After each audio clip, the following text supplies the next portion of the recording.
চাও, বোনাসেরা। ইতালিয়ান ভাষায় বললাম শুভ সন্ধ্যা।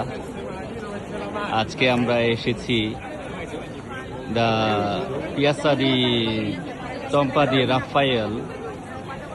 এটা হচ্ছে সেই 2000 বছর আগের একটা দৈর্ঘ্য, প্লাস হচ্ছে এটা হচ্ছে সেই টম্পা দি রাফায়েল। বলতে রাফায়েল ছিলেন একজন রাজা, তাকে এইখানে 2000 বছর আগে ঠিক এই জায়গাটাতেই সমাধি করা হয়েছে।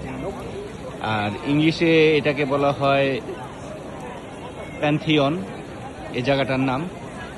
আমরা আজকে এসেছি এই জায়গাটা ঘোরার জন্য, আমি আর জসিম ভাই।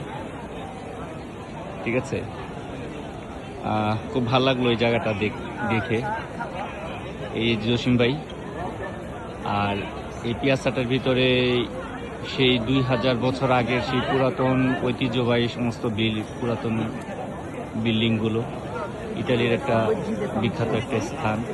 ইভেন এখানকার যে রেস্টুরেন্টগুলো আছে, সেই রেস্টুরেন্টগুলো সেই 2000 বছর আগের পুরাতন রেস্টুরেন্ট। আমরা আজকে এখানে এসেছি। ইভেন আজকে এই স্মরণীয় বলতে এই জায়গাটার ভিতরে, এটার ভিতরে ঠিক মাঝখানেই রাজা রাফায়েলকে সমাধিস্থ করা হয়েছে। আর এই যে দুর্গটার যে গোল বৃত্তটা দেখা যাচ্ছে, আমি সাইড থেকে একটু ভিডিও করছি, এই যে গোল বৃত্তটা দেখা যাচ্ছে ঠিক তার মাঝখানেই একটা কি বলে ফাঁকা আছে, যার মাধ্যমে সূর্যের আলো ভিতরে প্রবেশ করে। ঠিক আছে, আমরা আজকে দেরি করে ফেলেছি, অনেক সন্ধ্যা হয়ে গেছে, যার জন্য ভিতরে প্রবেশ করতে পারি নাই।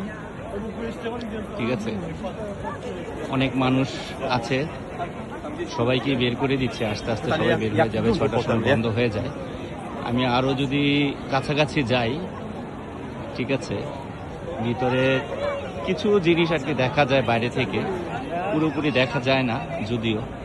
ঠিক আছে, আর সবচেয়ে অবাক করার বিষয় হচ্ছে এই যে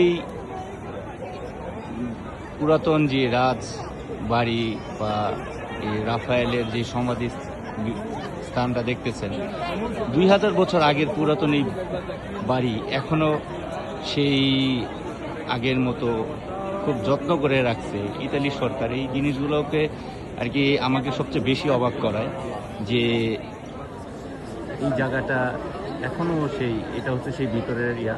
এখন এটাকে খ্রিস্টান ধর্মাবলম্বীদের জন্য একটা গির্জা হিসেবে করা হয়েছে। আগে এটার ভিতরে দেবদেবীর পূজা করতো।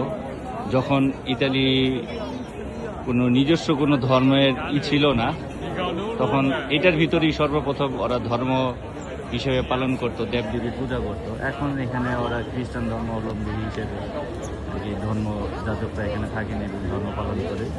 এবং এই বিল্ডিংয়ের ভিতরেই আছেন সেই রাজা রাফায়েলের সমাধি। আমরা আজকে এখানে আসছি ঘুরে দেখার জন্য। এই জায়গাটা খুব ভালো লাগলো, স্মৃতিবিজড়িত ইতালির বিখ্যাত একটা জায়গা ঘুরে দেখলাম। সবাই ভালো থাকবেন। আসসালামু আলাইকুম রহমতুল্লাহ।